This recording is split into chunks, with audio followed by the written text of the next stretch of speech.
okay lang po. Marami na po kami camera, marami na kami buwan. Grabe ang haba nito. Hanggang SM MOA po ito. The hearts of the people. The next president will be Sara Duterte.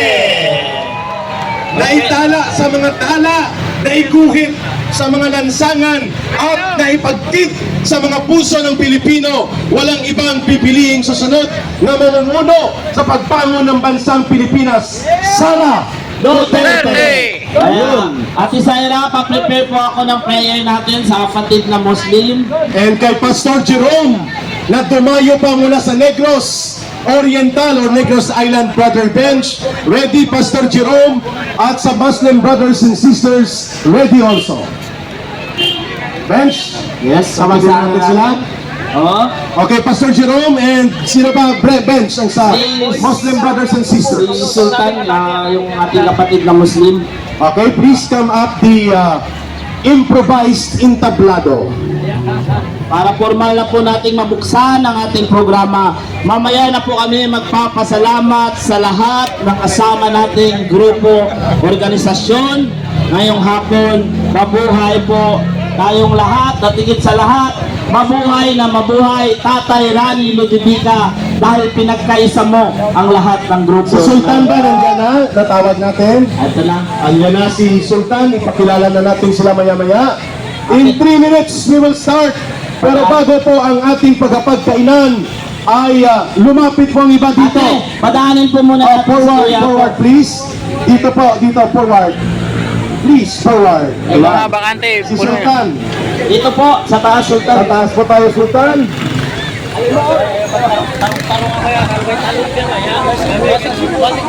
Basis po ako sa mga umakyat dito.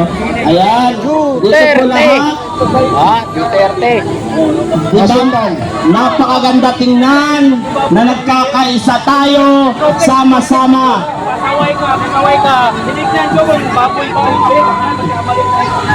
Ibang-ibang kulay ng damit pero nagkakaisa sama-sama sa isang panawagan. Okay, start na natin. Everybody, pwede ba humingi kami ng katahimikan? Alam kong inaantay nyo ang pagsalo-salo sa masarap na okla talong. Pero bago yan, pakinggan nyo muna ang tikulan. Okay, unahin po natin. Okay, unahin po natin ang ating kaibigan sa gusto.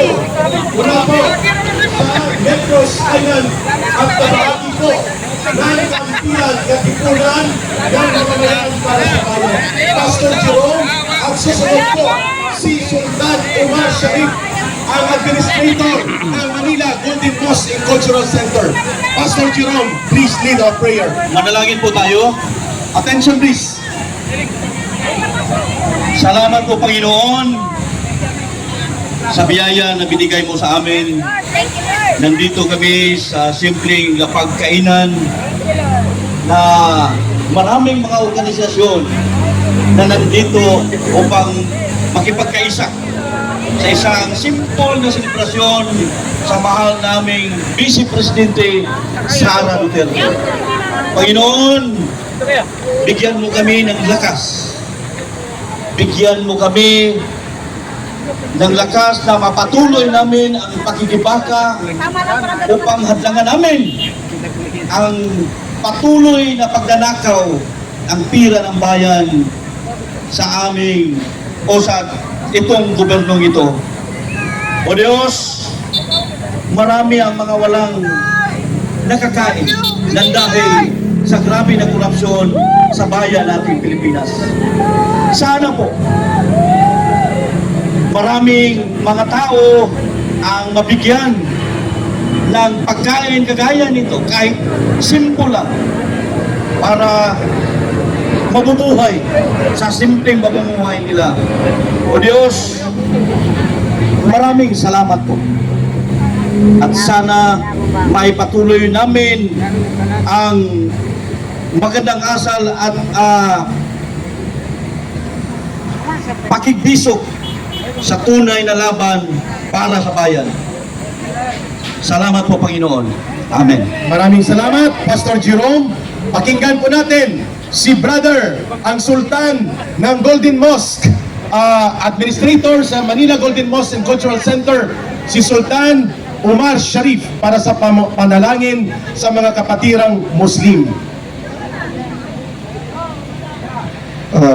Bago po tayo manalangin, sana po lagay po natin sa ating mga kaisipan lahat ng mga nandirito upang malampasan po natin ang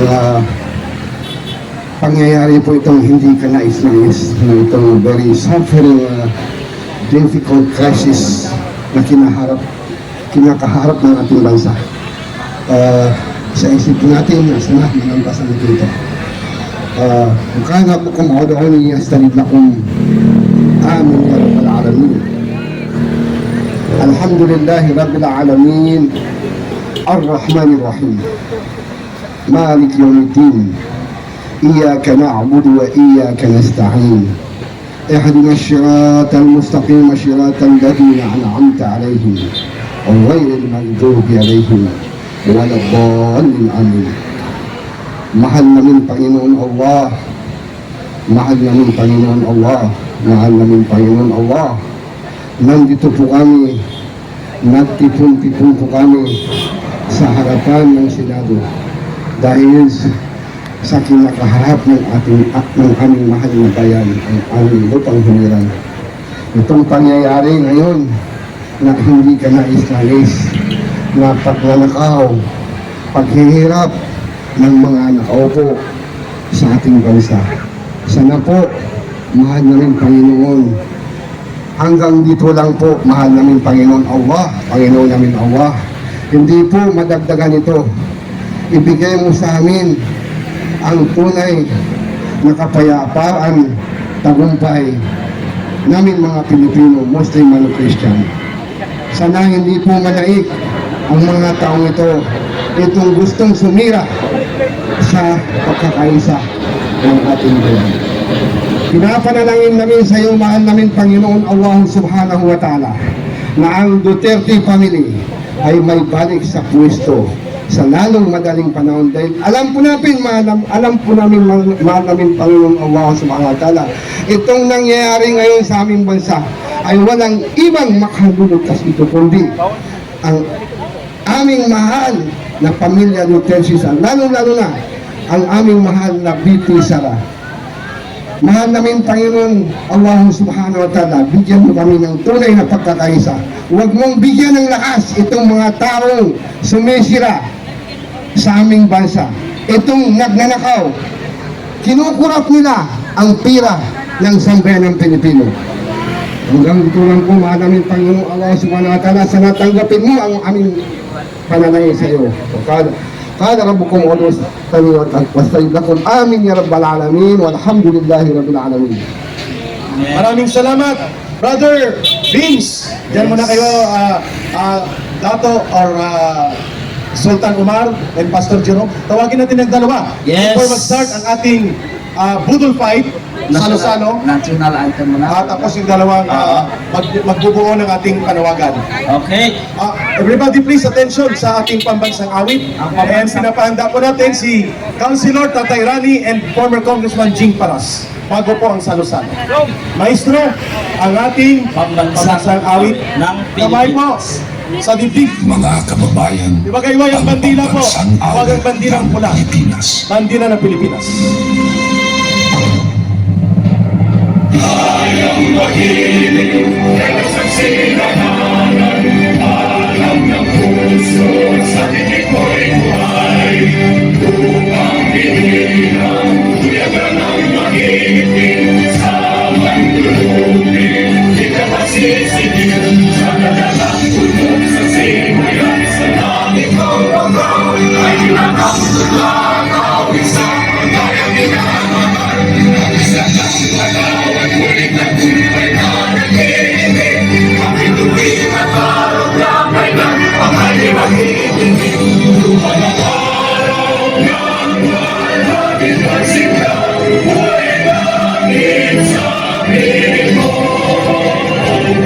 Hidayah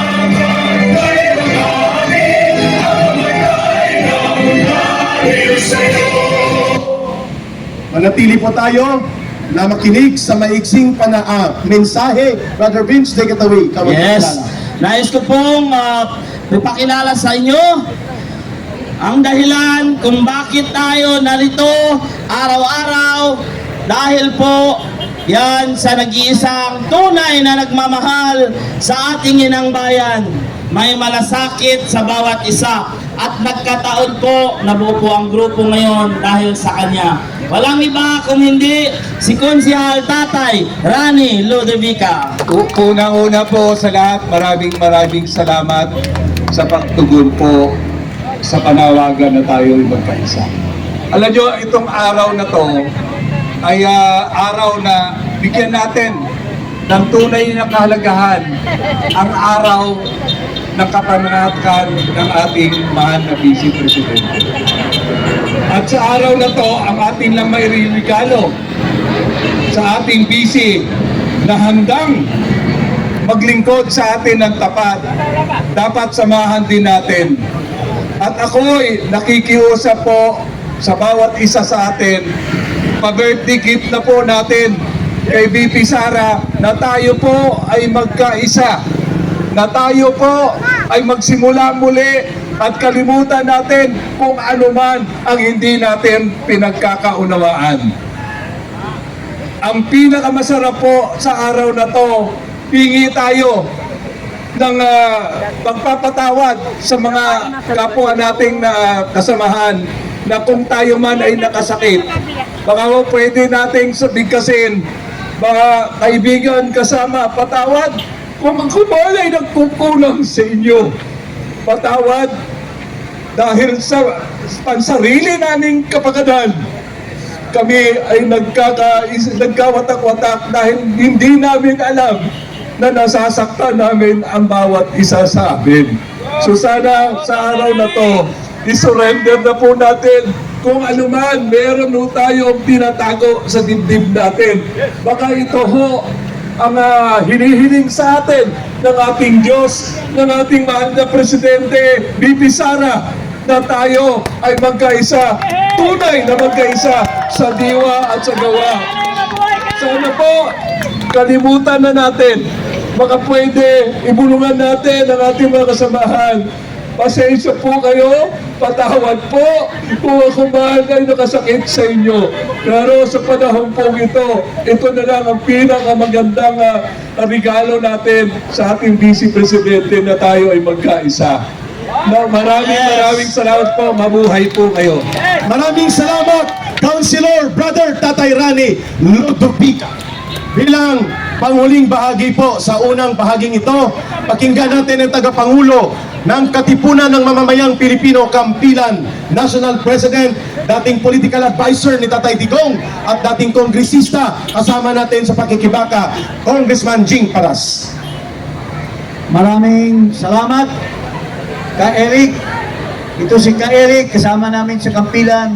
Kawawa ito, 5 kaso at almost every other day nagdidepensa dahil sa kapalastugan itong gobyerno na ito. Thank you, Kong.